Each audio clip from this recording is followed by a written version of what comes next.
the dry ice package. That's how the Rio is delivered. The product will stay viable for 36 hours, and larger boxes are available for up to 72 hours once it leaves our facility.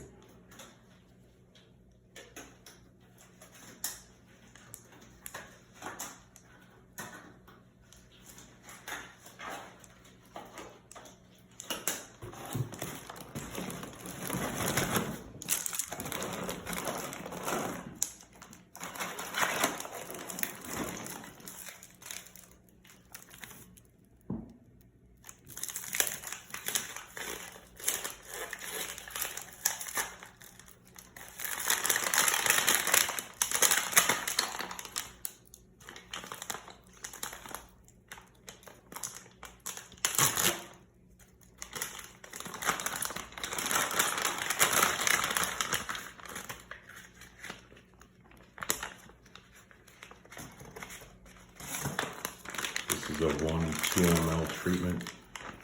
The vial has 2 mLs of the Rio in it.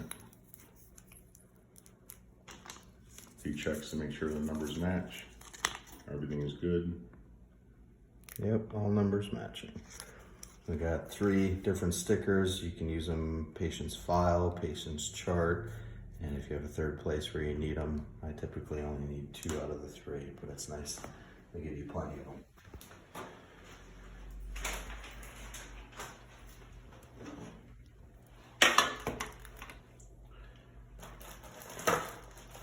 And you clean that tray with alcohol already?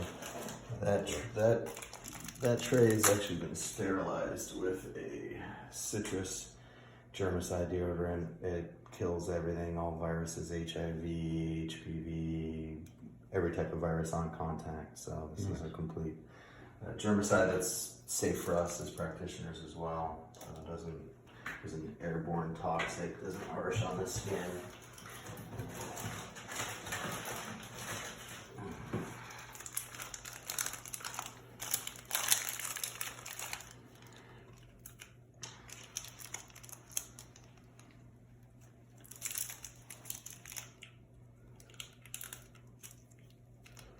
Using single use 10 ml sodium chloride, 0.9% IV grade.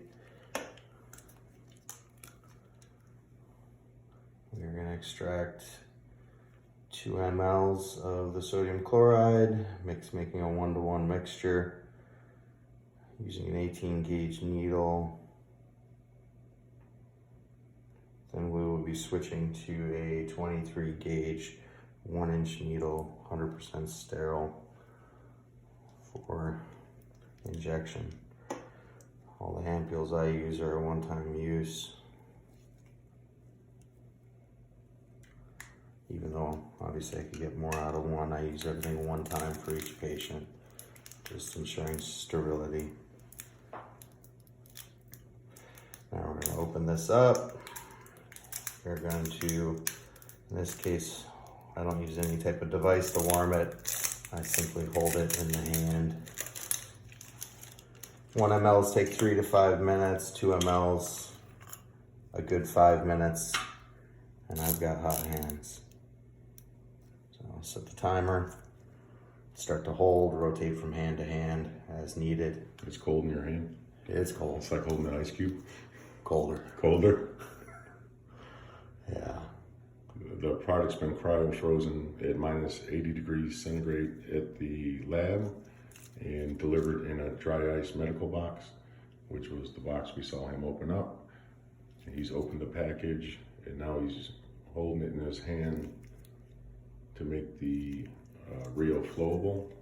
He's already done the uptake with the sterile saline. Yeah, saline or sodium chloride. Sodium chloride. 0.9% sodium chloride, so that just allows it to be more flowable. And then when you open up the vial, you'll actually squirt some of the saline into the vial? I will. I'll release, in this case, just about half a cc. This vial is going to be close to full, so you got to be careful you don't overfill it. But I'll squirt a little bit of the sodium chloride back in there, releasing that. That actually releases all the Rio from attaching to the container. So you just ensure that you get every last drop out. Yeah. So it doesn't stick to the side. Yeah, it just keeps it from binding. So if for any reason you were to open it up and you see that there's still frozen, you can slightly recap it, but you'll be able to know it'll go from ice cube color to Right now more of a like an clear. ice cube. Yeah, it's just that color, and it'll change. Patient's already prepped. Injection locations have already been sterilized. They've been all prepped up. So when we go in there, once this is ready, we're gonna go straight in, remove in this case, acupuncture needles, which I've done, and then to increase signaling, and then I'm gonna just flow this right into the locations. Patient will rest for another 10-15 minutes, and then they'll be good to go. No downtime. So the whole procedure is 20-30 minutes max. Yeah. Yeah. So it's very efficient in your practice. Yeah. Yeah. If they want to get up and go right after the injection, they can. Little or no downtime, if any, and applying heat only to any areas, even injection sites. If they, for any reason, have any slight red or irritation, they would add heat, which normally No ice. No ice. No NSAIDs and no ice. Yeah, no NSAIDs, no NSAIDs, no steroids, no ice. Tylenol, and sparingly if they had a fever for some other reason, but otherwise you just avoid it altogether. Just heat relieves any sensation that the patient may have, or even pain in a joint or an area that's being treated. They just continually use heat therapy and stay active. Make sure to use the affected area frequently, 2 to 3 So times if they're a day. here for knee conditions and you stay active, you don't go home and immobilize, you want to be active on a daily basis post-treatment. Yeah, maximum 2 days downtime, but after that we want them as active as possible. And really just active to create signaling. So we want them moving until they can really just create an awareness to the area, slight sensation to the area, and then they can rest or put heat on. They don't have to overdo it, but many of my patients are within 4 to 8 days back to high levels of activity and back to many of the things that they love that they previously couldn't do.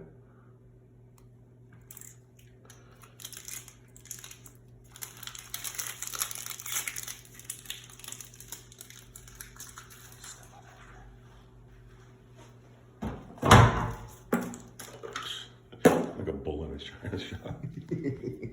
That's the way it works. It's fine. It's a good autoclave. You can see it changing color. It's just- slightly it's gotten changing more color. clear. It's getting a little clearer. You can see clear at the bottom and a little Yeah. bit still on the top. Still freezing in your hand. Less cold now in the hand. It's not painfully cold anymore.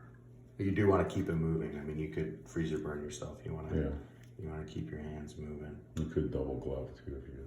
Yeah, you could double glove. You could, you could use other. They make devices to warm things up, but I don't like them. I'm much more aware. Really go by touch. Yeah. Yeah, as long as you keep moving it in your hand, keep moving it through your fingers, you're totally fine.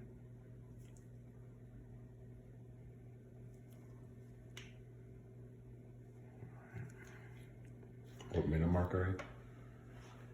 We are at the 5 minute mark. I'm gonna just simply glove.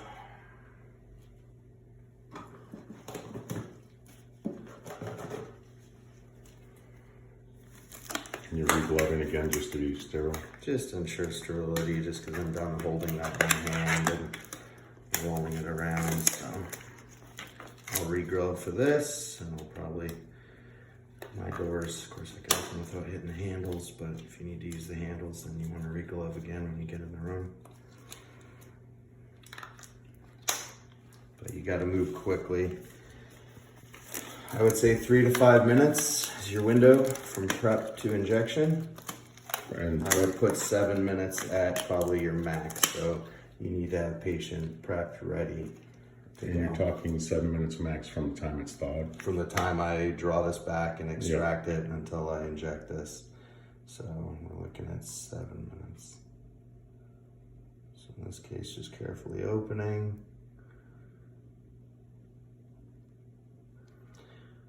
And if you do, in this case, see slight little frozen bit, this will dissolve very quickly.